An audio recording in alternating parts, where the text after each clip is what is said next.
पिछली कक्षा में हमने शब्दार्थ किए थे, कविता को हमने मतलब उसको पढ़ा था, उसको एक्सप्लेन किया था, और आज हम उसके अभ्यास कार्य करेंगे। ठीक है, उसमें कुछ छोटे छोटे क्वेश्चन भी दिए हैं, उनको भी हम करेंगे। ओके,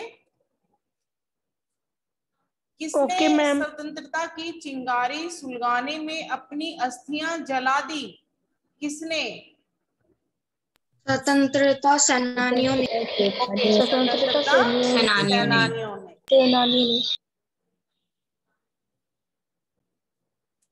स्वतंत्रता सेनानी किसका मोल लिए बिना ही पुण्य वेदी पर चढ़ गए? किसका मोल नहीं लिया था उन्होंने? अपने बलिदान का, अपने बलिदान का। जो उन्होंने बलिदान दिया था देश को, उनका उन्होंने कोई भी मोल नहीं लिया और खुशी खुशी से अपने जो है त्याग कर दिया। ओके, प्रणति कविता में चकाचौंध का क्या अर्थ है? प्रणति कविता है, इसमें चकाचौंध जो शब्द हमने पढ़ा था उसका क्या अर्थ है? चकाचौंध का अर्थ है एक चमक है, जो किसकी चमक है? भोग विलासिता की। जो लोग अपने में ही खोए हुए हैं, उनको किसी का ध्यान नहीं है, उनको ये भी नहीं पता कि हमने कैसे इतने आजादी से अपने देश में घूम रहे हैं। जो हम इतनी आजादी से अपने देश में घूम रहे हैं, इसके लिए बलिदान किसने दिया है ना? तो चकाचौंध शब्द का अर्थ है भोग विलासिता की चमक। ठीक है, सूर्य, चंद्र, भूगोल और खगोल किसकी महिमा के साक्षी हैं? स्वतंत्रता सेनानियों के त्याग की। सूर्य, चंद्र, भूगोल और खगोल स्वतंत्रता सेनानियों के त्याग की महिमा के साक्षी हैं।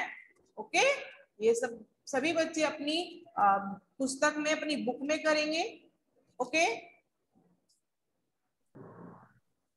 उचित विकल्प पर सही का चिन्ह लगाइए। उचित विकल्प पर सही का चिन्ह लगाइए। यहाँ पर एक वाक्य दिया है और उसके साथ कुछ ऑप्शंस भी दिए हैं।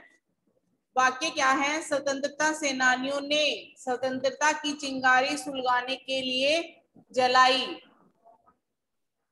मोमबत्तियां, अपनी अस्थियां, फुलझड़ियां, अपनी अस्थियां। कवि के शब्दों में हमारे देश प्रेमी तूफानों में क्या बने? दीप। दीप।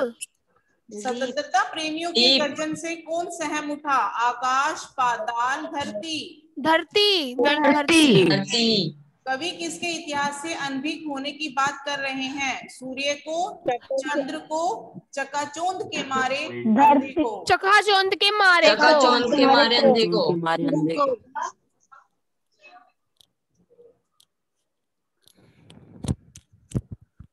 अति लघु प्रश्न है।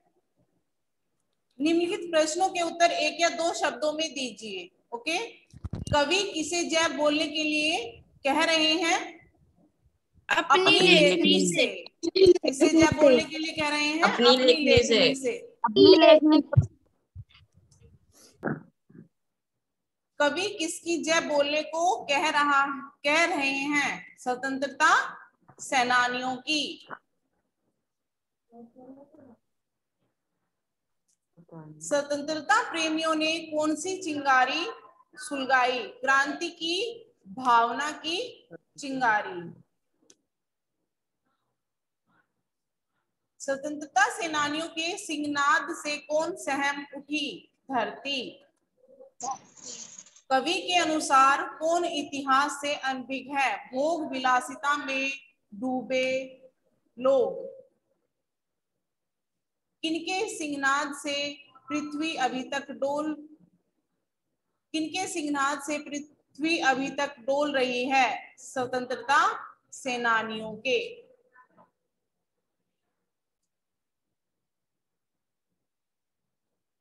अगणित। अगणित के यहाँ पे पर्यायवाची शब्द दिए हैं, असंख्य और अगणनीय। ऐसे ही आपको सूर्य के दो पर्यायवाची लिखने हैं।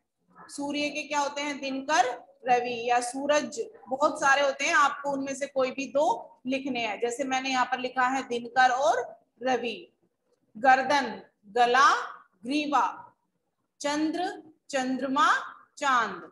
स्नेह, स्नेह का क्या होता है? प्रेम, अनुराग। अंधा, अंधा को क्या बोलते हैं? नेत्रहीन और चक्षुहीन, नेत्रहीन और चक्षुहीन। ओके, उसके बाद निम्नलिखित शब्दों के विलोम शब्द लिखिए। पुण्य, पाप। स्वतंत्र, प्रतंत्र। ज, प्राजय। बुझना, जलना। धरती, आकाश। चढ़ना, उतरना। ओके, उसके बाद है आपके विशेषण शब्द बनाने हैं। जो शब्द यहाँ पर दिए हैं उनसे आपको विशेषण शब्द बनाने हैं। भूगोल, भौगोलिक। ज, जयकार। खगोल, खगोलीय। स्नेह, स्नेही। दिन, दैनिक। इतिहास, ऐतिहासिक। ओके, उसके बाद निम्नलिखित शब्दों से आपको संज्ञा बनानी है। चढ़ना, चढ़ाव। यहाँ पर एक बना के दिया गया है, चढ़ना, चढ़ाव। लाल, लालिमा। स्नेही, स्नेह। साक्षी, साक्ष्य। लघु, लघुता। ऐतिहासिक, इतिहास। ठीक है।